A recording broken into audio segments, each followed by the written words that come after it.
सोचकर सोचो कि अगर कोई किसी इंसान से दिलो जान से मोहब्बत करता हो, उसके लिए जान देने के लिए तैयार हो, और फिर भी वह इंसान या फिर भी वह औरत उसके साथ धोखा दगा करती हो, तो फिर उसके ऊपर क्या गुजरेगी। दोस्तों, आज की घटना भी कुछ इसी तरह की है। यहाँ पर एक पति के प्यार को नकार कर पत्नी अपने देवर के प्यार में पड़ी और फिर पति की हत्या निर्मम तरीके से की। 3 गोलियां मारी सर में, और फिर सर से जो खून टपक रहा था उस खून को बाल्टी में भरती रही, जिससे कि खून धरती पर न फैले, और लाश को दफन कर दिया गया। आखिर क्या मामला था और किस तरह से इसका खुलासा हुआ था? तकरीबन 4 साल लग गए थे इस बात को खुलने में।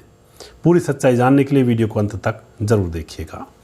नमस्कार, मैं हूं सुदेश कुमार और तिरछी बात चैनल में आपका स्वागत है। यह घटना उत्तर प्रदेश के गाजियाबाद के थाना नंदग्राम के सिकरोड गांव की है।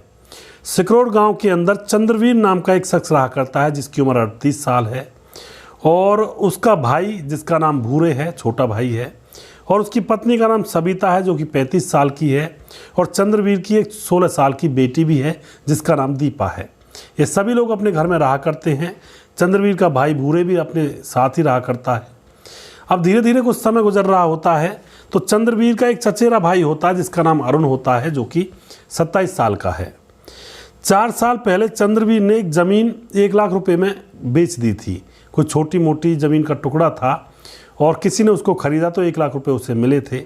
1 लाख रुपये को लेकर के चंद्रवीर अपने घर आता है और आकर के अपने चाचा का लड़का अरुण उससे कहता है कि ऐसा करो, ज़मीन बिक गई है और पार्टी करेंगे शाम को, और तुम शराब वगैरह और चिकन ले आओ बाज़ार से। तो उसके चाचा का लड़का अरुण चिकन और शराब ले आता है बाज़ार से, और शाम को आकर के अपने ताऊ के लड़के चंद्रवीर के घर में ही आकर वह दोनों पार्टी करने लगते हैं। वहीं पर चंद्रवीर की पत्नी सबिता घूम रही थी, वह उनको चाय पानी बनाकर दे रही थी। दोस्तों, पार्टी इनकी होती है शराब और मीट की, और जो पैसे होते हैं 1 लाख रुपए वह चंद्रवीर अपनी पत्नी सबिता को दे देता है और कह देता है कि जो तुम्हें ज़रूरत की चीज़ चाहिए वो सारी चीज़ें खरीद लाओ, और जो पैसा बच जाए उनको रख लो, आगे काम आएंगे। यानी कि इतना बड़ा दिल कि कितना भी खर्च कर लो, कोई दिक्कत नहीं है। लेकिन दोस्तों, कई बार बड़ा दिल होना भी बेवकूफ़ी होता है। अब यहाँ पर उसकी पत्नी खूब सारी शॉपिंग करती है, बहुत सारे सामान खरीदती है, और अब 28 सितंबर 2018 को चंद्रवीर एकदम से गायब हो जाता है। उसकी पत्नी सबिता बड़ी चिंतित होती है, उसको ढूंढती है चारों तरफ, कहीं भी उसका अता पता नहीं होता है। और उसके बाद जो उसकी पत्नी सबिता होती है, जो उसका चचेरा देवर था अरुण, उसको भेजती है रिश्तेदारियों में कि ढूंढ कर आओ तुम्हारा भाई कहाँ है। तो जो चचेरा भाई अरुण होता है वह अपने भाई चंद्रवीर को ढूंढने के लिए रिश्तेदारियों की खाक छानने लगता है, लेकिन कहीं भी अपने बड़े भाई चंद्रवीर को ढूंढ नहीं पाता है। आस पड़ोस के लोग भी ढूंढते हैं, लेकिन कहीं भी उसका अता पता नहीं होता है। अब दोस्तों, अब क्या होता है, अब यहाँ पर उसको ढूंढ लिया जाता है, लेकिन कहीं भी उसका अता पता नहीं होता है। और चंद्रवीर का जो सगा भाई था भूरे, वह पिछले ही महीने अलग हुआ था, उसकी शादी हो चुकी थी, तो वह अपने भाई से अलग हुआ था। वह भी उस अपने भाई को ढूंढता है कि आखिर गया तो गया कहाँ। अब यह सारे लोग जाते हैं, पुलिस में मामला दर्ज करवा देते हैं, और जो चंद्रवीर का भाई भूरे होता है वही सबसे पहले थाने जाता है और कहता है साहब मेरा भाई खो गया है, चंद्रवीर उसको ढूंढ दीजिए, वह गायब है। पुलिस मामला दर्ज करती है, और फिर यहाँ पर क्या होता है दोस्तों, मामला दर्ज किया जाता है और उसके भाई को ढूंढा जाता है। पुलिस आकर के पत्नी से पूछती है कि कहाँ गया होगा, तुम्हें कोई अंदाज़ा? पत्नी कहती है मुझे नहीं पता। और पुलिस पूछती है तुम्हारे साथ क्या कोई लड़ाई हुई थी, कहीं तुमसे रूठ कर चला गया हो? पत्नी कहती है कि नहीं, मुझसे कोई लड़ाई नहीं हुई थी। उसके बाद पुलिस यह भी पूछती है कि तुम्हें किसी के ऊपर शक है?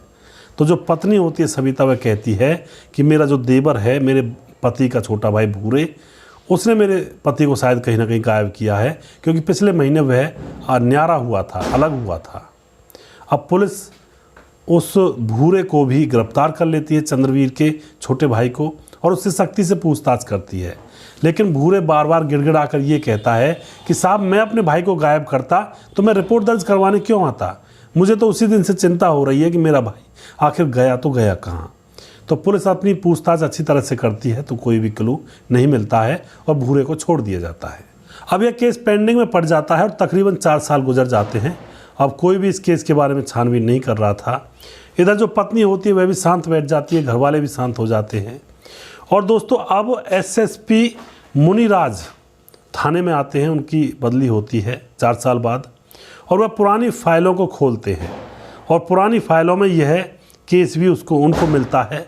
और फिर दोस्तों यहाँ पर क्या होता है, पुलिस चंद्रवीर के केस को दोबारा खोलती है और फिर अब चंद्रवीर के घर पर पुलिस पूछताछ करने के लिए जाती है। पुलिस यह सोचती है कि ऐसा काम हो तो नहीं सकता, अगर वह कोई बच्चा तो है नहीं जो खो जाएगा, कोई ना कोई तो बात हुई है। तो चंद्रवीर के घर पुलिस जाती है और वहाँ जाकर देखती है चंद्रवीर की जो पत्नी होती है सविता, वह तो घर पर नहीं थी, लेकिन घर पर चंद्रवीर की बेटी दीपा थी, जो कि फ़िलहाल अब 20 साल की हो चुकी है। पुलिस वहाँ जाकर पूछती है उसके पिता के बारे में, तो जैसे ही पुलिस पूछती है तो यहाँ पर दीपा रोने लगती है। अब पुलिस वाले उसके पास बैठते हैं, प्यार से कहते हैं बेटी बताओ आखिर बात क्या हुई है। तो यहाँ पे दीपा बताती है पूरी सच्चाई। दीपा ने फिर जो पुलिस को बताया तो पुलिस एकदम से हैरान हो जाती है और फिर पुलिस उसकी माँ सविता को और अरुण को, जो चचेरा लड़का था, चचेरा भाई था चंद्रवीर का, उन दोनों को गिरफ्तार कर लिया जाता है, उनको पुलिस थाने ले जाया जाता है और फिर यहाँ पर पूछताछ की जाती है। तो अब यहाँ पर खुलता है एक बहुत बड़ा राज। दोस्तों अब यहाँ पर क्या होता है, एक दिन जो सविता होती है वह नहा रही थी घर के अंदर नग्न होकर, तभी उसका जो चचेरा देवर होता है वह वहाँ पर आ जाता है, जिसका नाम अरुण होता है, और वह उसको नग्न हालत में देख लेता है और उसकी तरफ देखता ही चला जाता है। तो सविता उससे कुछ नहीं कहती है। जब वह नहा लेती है तो वह अपने देवर, जहाँ देवर अपने कमरे में लेटा हुआ था अपने घर, तो देवर के घर पर जाती है और उससे कहती है कि तुम मुझे ऐसे कैसे देख रहे थे। तो जो देवर होता है अरुण, वह औरत की कमजोरी को जानता था। वह एकदम से कहता है कि भाभी देखने की तो तुम चीज़ ही हो, बहुत खूबसूरत हो, तुम्हें ना देखता तो किसे देखता, नज़र हटती ही नहीं है। अब यहाँ पर जो औरतें होती हैं उनमें इतनी ही मंदबुद्धि होती है, कोई उनकी तारीफ़ कर दे तो वह उन्हीं की तरफ फिसलती चली जाती हैं। अब यहाँ पर जो सविता होती है वह अपने देवर की तरफ फिसलती चली जाती है, एक तरह से कोमल हृदय हो जाता है। इतने वह कुछ और कह पाती, इतने ही अरुण उसको अपनी बाहों में भर लेता है और उससे प्यार करने लगता है।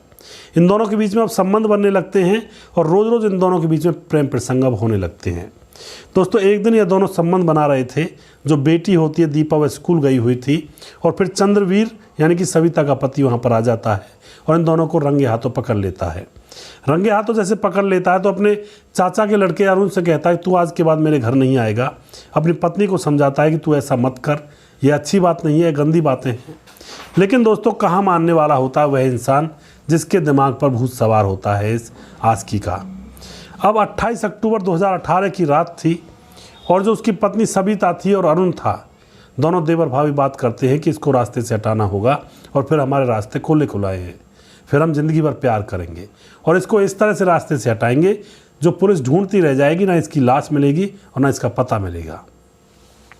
प्लानिंग तय कर ली जाती है और 28 अक्टूबर 2018 को रात को जो सविता होती है वह अपने घर में थी, उसकी बेटी अलग कमरे में सोई हुई थी, पति अलग चारपाई पर सोया हुआ था। अब वह अपने प्रेमी अरुण को बुला लेती है। अरुण आता है, दरवाजे से एंटर करता है। अरुण के जेब में एक पिस्तौल थी और दोस्तों पिस्तौल के आगे एक साइलेंसर लगा के वह लाता है जिससे ज़्यादा आवाज़ ना निकले और सोते हुए पति के पास बैठ जाता है। और उधर से जो चंद्रवीर की पत्नी सविता होती है वो एक बाल्टी लेकर आती है और पति का सर जहाँ पर था वहाँ नीचे बाल्टी लगा देती है और अपने प्रेमी अरुण से कहती है कि मारो गोली। तो अरुण उसके पति के सर में गोली मारता है और सर के नीचे बाल्टी रखी हुई थी, चारपाई के नीचे बाल्टी में खून गिरता है और फर्श पर एक भी टपका खून नहीं आता है। उसके बाद उसको गोली मार दी जाती है, थोड़ी सी आवाज़ होती है तो बेटी दीपा जग कर आती है, दरवाजे से एकदम अंदर आकर देखती है तो वह देखती है उसकी माँ ने और उसके चाचा ने उसके पिता चंद्रवीर को मार डाला है। वह डर से सहम जाती है और उल्टी अंदर चली जाती है, किसी को कुछ नहीं बताती है। तो दोस्तों इस तरह से यहाँ पर उस बेटी को अपने पिता के कातिलों का पता था और यह खुलासा यहाँ पर होता है। उसके बाद मारने के बाद चंद्रवीर की लाश को अरुण अपने घेर में, जहाँ पर उसके पशु बंधे हुए थे, वहाँ पर पहले ही दिन में गड्ढा खोद लिया गया था, उस गड्ढे में डाल करके उसकी लाश को दफन कर दिया जाता है, दोनों देवर भाभी।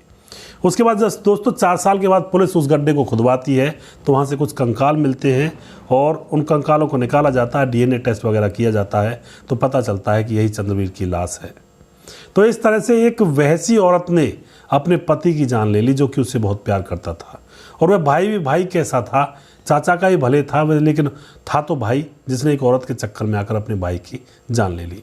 तो ये रिश्ते हैं दोस्तों, जो कहते हैं दम भरते हैं रिश्तों का, ये रिश्ते हैं, ये औकात है रिश्तों की आज के ज़माने में।